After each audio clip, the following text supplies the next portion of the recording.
Guys, welcome to my new video. This is the English version of the previous one that I was actually loading a few minutes ago. Today we will speak about transfer market movement of a player that basically is like hitting the fantasy of many Inter supporters. Not all Inter supporters, but all Serie A fans. I'm talking about Raja Nainggolan, the Belgian player. Is one of the most decisive players in Serie A that we have in Serie A. Very powerful player, a leader. Is the perfect guy for the position that we are seeking in Inter for this season.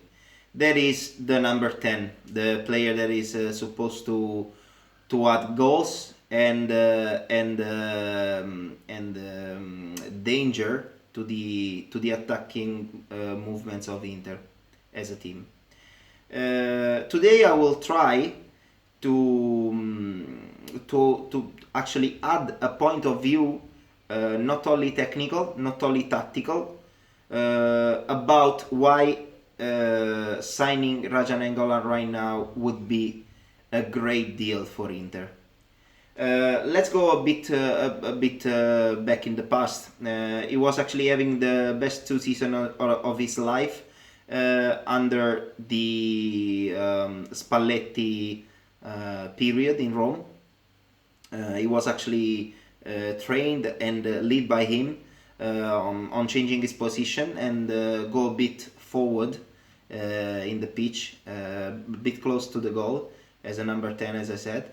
And he was actually scoring double-digit goals in the last season, and he was decisive for the Champions League qualifying for Rome.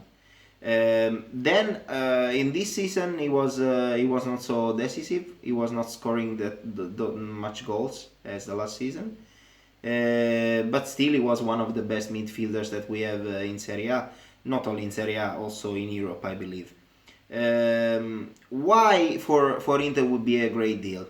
Well, I give you first the tactical reason, and that is why we are actually searching that kind of player. A player that basically can float in between the line of midfielders and the line of attacking players, and create a dangerous occasion to score goals, and score goals himself.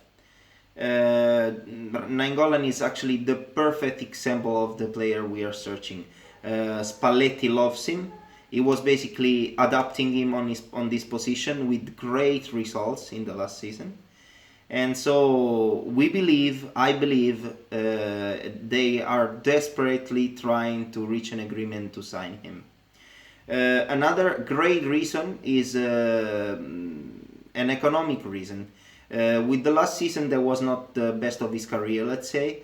The price has decreased. It's not anymore around 50 million, but I think we can get it for about 25 to 30 million. That for a player like him would be a great deal, as I said before.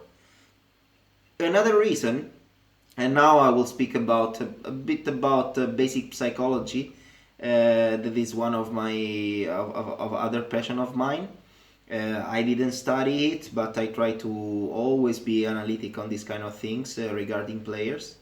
Is the fact that Nainggolan had a very tough childhood.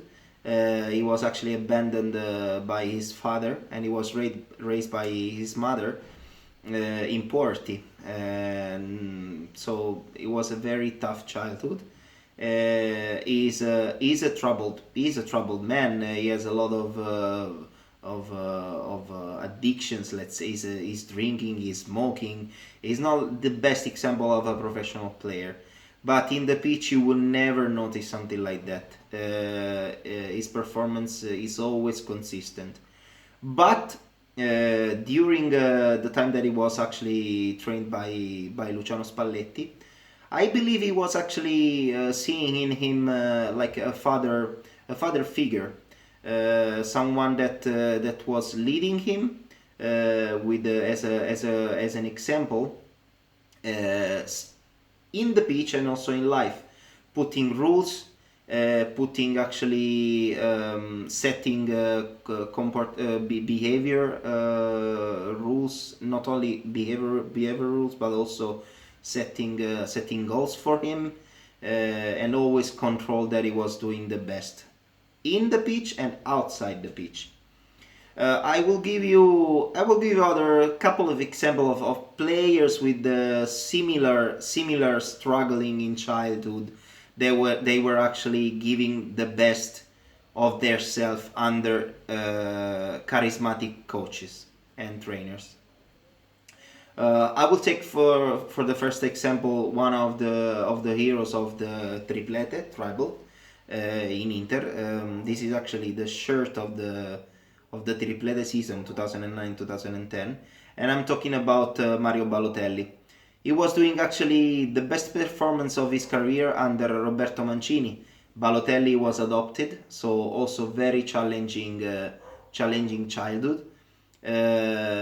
He's a black man, and in Italy it was not always easy for him to integrate, and he was actually, I believe that he was actually taking as a father figure Roberto Mancini, that he was leading him, and he was actually also formed him as a man, and that's why their performance on the pitch was always better than the other years with Roberto Mancini in the teams that Mancini was coaching.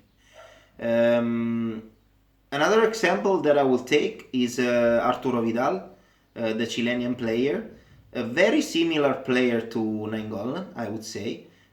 Same position, same kind of style in the pitch. He was doing the best years of his football career, best performances in Juventus. Vidal, he was also raised in a poor environment by violent, alcoholic, addicted, and drug dealer father. So I would say that he was also taking as a father figure Antonio Conte in the years that Conte was actually coaching in Juventus. And Vidal was always consistent, always one of the best in the pitch, always decisive for the team. So this is why today I'm actually speaking about other kind of aspects of judging a player and judging if it's a good deal to buy him or not. Please subscribe to the channel if you haven't done it yet, and please comment if you actually agree with my point of view. I have to say, I'm not a professional in psychology or whatever, but I see the same pattern in these three players, knowing what kind of background that they have. Try to understand that when you sign a player, you don't have always to think about tactical and technical skills, not only. As I said, thank you guys. The people that are already subscribed in the channel, and the people that will subscribe in the channel. Thank you so much, and see you at the next video. Bye bye.